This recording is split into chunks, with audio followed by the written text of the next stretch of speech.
Hello विद्यार्थियों, आज हम कक्षा 10 गणित की प्रश्नावली 7.2 का दूसरा प्रश्न हल करेंगे।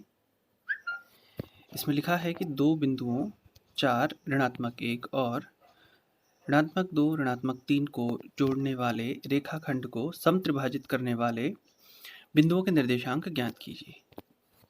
तो इस प्रश्न को हल करने के लिए हमें विभाजन सूत्र की आवश्यकता पड़ेगी। तो एक बार पहले हम विभाजन सूत्र को समझ लेते हैं। विभाजन सूत्र में हम यदि एक ऐसे बिंदु के निर्देशांक ज्ञात कर रहे हैं जो कि किन्हीं दो बिंदुओं के बीच स्थित है और उन दोनों बिंदुओं को मिलाने वाले रेखाखंड को किसी अनुपात जैसे m1 और m2 में विभाजित करता हो, उसके निर्देशांक ज्ञात कर सकते हैं। जैसा कि यहाँ आप देख सकते हैं, एक रेखाखंड हमारे पास है ए बी। इस रेखाखंड के मध्य कोई बिंदु है P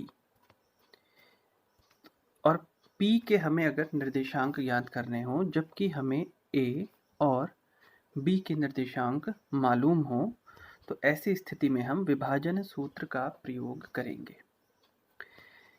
यहाँ पर आपको A के निर्देशांक x1, y1 दिए हुए हैं और B के निर्देशांक x2, y2 दिए हुए हैं और आप ज्ञात करेंगे P, x, y, जबकि आपको A से P तक और P से B तक दूरियों का अनुपात मालूम होगा m1 अनुपात m2। इसको एक और तरह से समझ लेते हैं। यदि ये दूरी देखिए A से B तक, यदि यह दूरी A से B तक हमें मालूम हो, मान लेते हैं 9 सेंटीमीटर, मान लेते हैं A से B तक 9 सेंटीमीटर है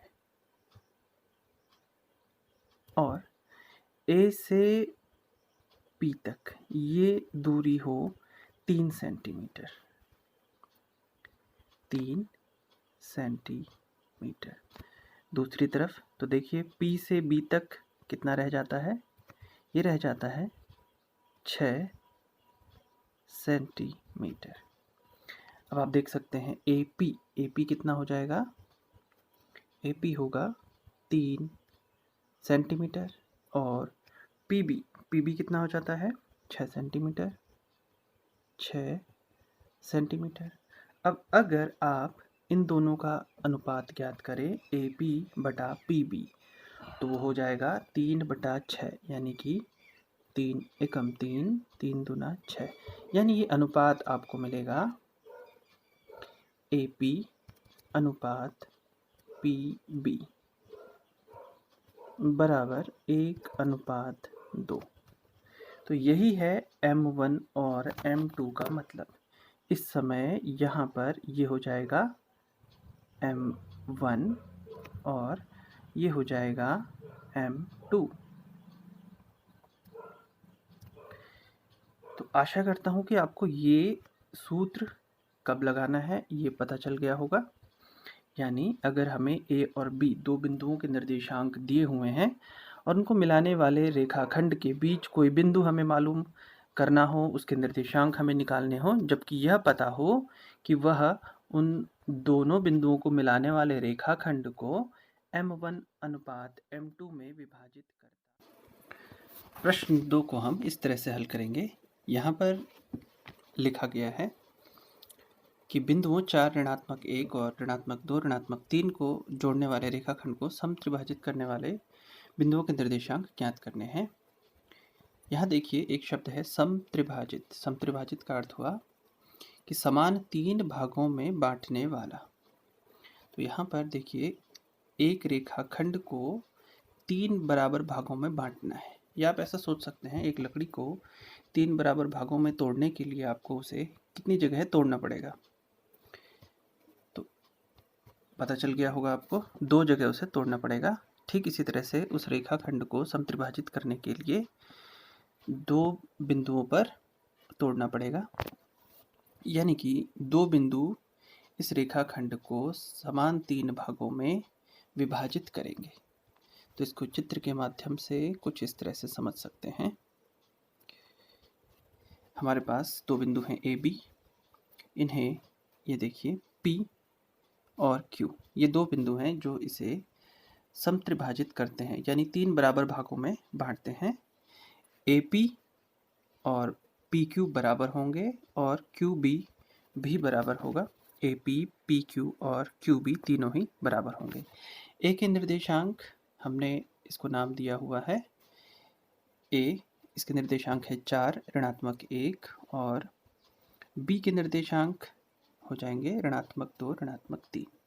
और हम ज्ञात करना चाहते हैं P के निर्देशांक और Q के निर्देशांक, क्योंकि P और Q ही AB को समत्रिभाजित करते हैं। तो यहाँ पर ध्यान देने वाली बात यह है कि P AB को किस अनुपात में विभाजित करता है। तो देखें, हम पहले ज्ञात करेंगे AP बटा PP क्या होगा। तो क्या होना चाहिए, देखिए A से P तक की दूरी यानी एक दूरी, और जबकि P से Q तक की दूरी हैं 2 दूरियां, तो इस हिसाब से AP अनुपात PB हो गया 1/2 या 1/2। आपको P बिंदु के लिए M1 M2 के मान पता चल गए हैं 1 और 2। ऐसे ही आप Q बिंदु के लिए करेंगे। Q के लिए देखिए, Q बिंदु के लिए AQ अनुपात QB, ये क्या होगा। अब देखें, इसके लिए AQ की तरफ हैं 2 दूरियां और QB की तरफ है 1 दूरी, इसलिए Q बिंदु के निर्देशांक ज्ञात करते समय अनुपात आप लेंगे 2:1, यानी Q बिंदु के लिए M1 और M2 के मान होंगे 2 और 1, और इनकी मदद से आप प्रश्न को हल करेंगे विभाजन सूत्र रखकर कुछ इस तरह से। ये रहा, यहाँ आप देख सकते हैं हमारे पास है बिंदु A, बिंदु B, और इनको समत्रिभाजित करने वाले दो बिंदु P और Q।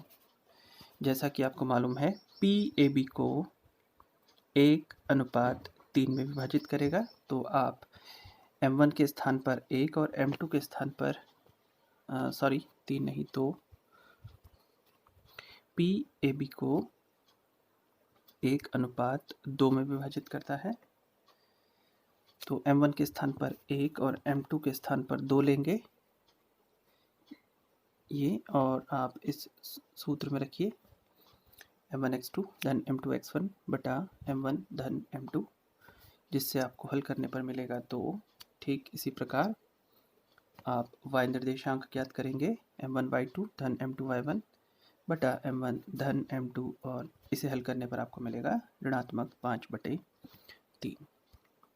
अब बात करते हैं Q बिंदु की। जैसा कि आपको बताया, Q AB को 2:1 में विभाजित करता है। यहाँ पर M1 का मान हो जाता है 2 और M2 का मान हो जाता है 1। बाकी सारी प्रक्रिया उसी तरह से है। आप P बिंदु के निर्देशांक ज्ञात कर लेंगे यहाँ पर वही विभाजन सूत्र रखकर, और आपको निर्देशांक प्राप्त होते हैं ये 0 और ऋणात्मक 7/3।